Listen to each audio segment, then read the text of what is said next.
Welcome back to Symphony's Treasures. In this video, I will be showing you how I demold and clean up my dominoes.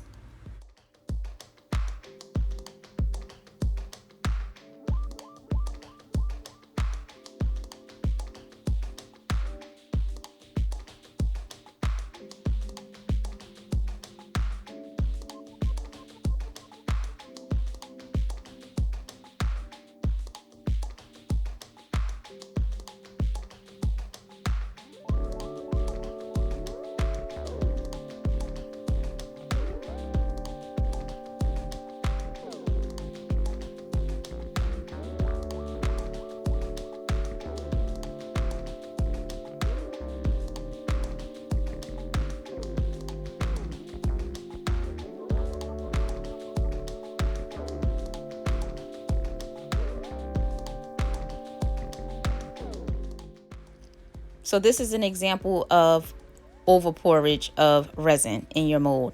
I have a little lip left, so I'll be cleaning this up with my X-Acto knife over my self-healing cutting board.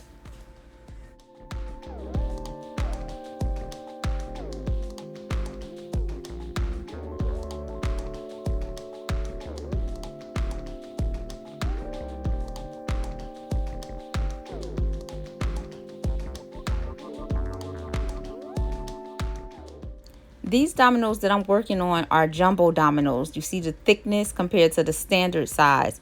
So I'm going around each edge of the domino, all four sides, to make sure that I'm getting all of the extra spillage or overpour that I did on the domino.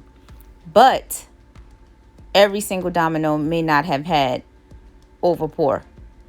So to prevent this from happening, what you can do when you're pouring your resin into your domino mold, use a Q-tip to get in between the seams of the domino. So here I was just trying out different tools on how to help me clean up the edges with the resin, but I prefer to use the X-Acto knife. This works really well, but it was more time consuming in my opinion for what I was trying to get done. So I went back to the X-Acto knife. I found like it's easier to just slide, turn a domino, slide, turn a domino, but to each his own. The cuticle cutter worked very well. It was just more time consuming in my opinion.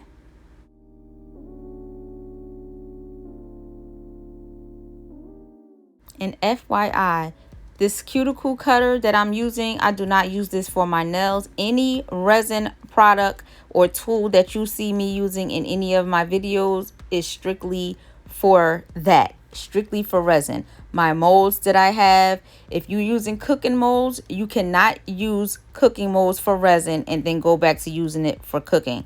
It needs to strictly be for one or the other because resin is toxic. So you do not use the same molds that you're cooking with to make resin items. Just an FYI, guys.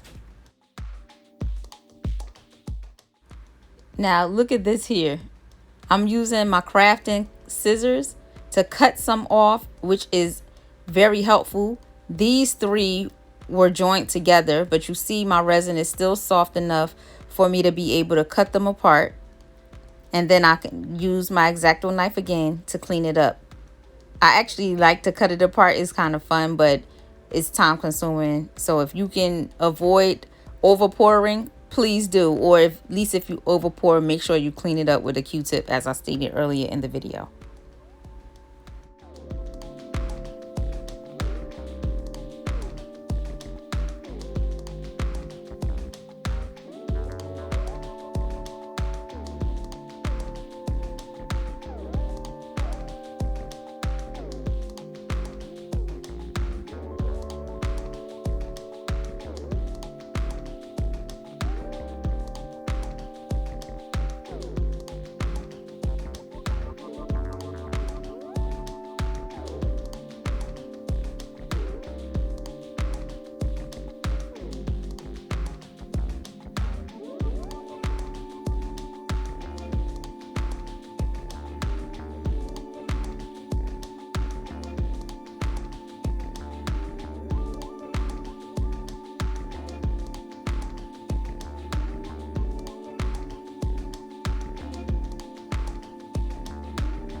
I was trying out the Dollar Tree acrylic paint markers and they work, but I felt that this was more time consuming, and I guess I just got used to the way that I originally did it, so I decided not to do it this way.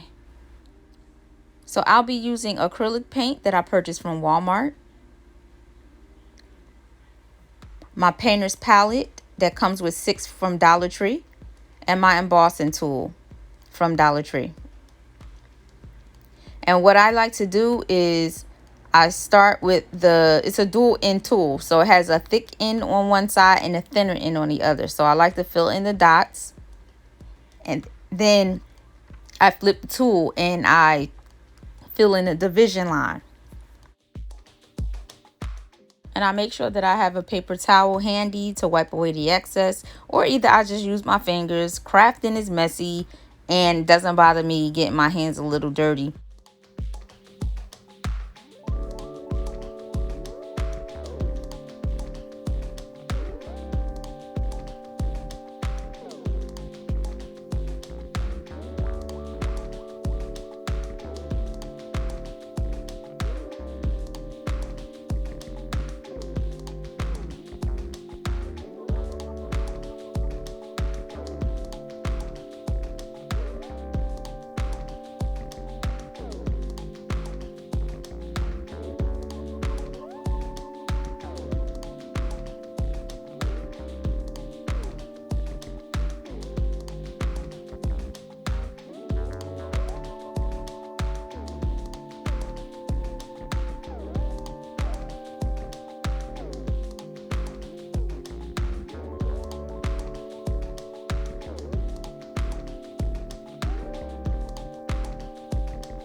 After each domino is fully painted and dried, I go back over with a coat of Mod Podge to seal in the paint.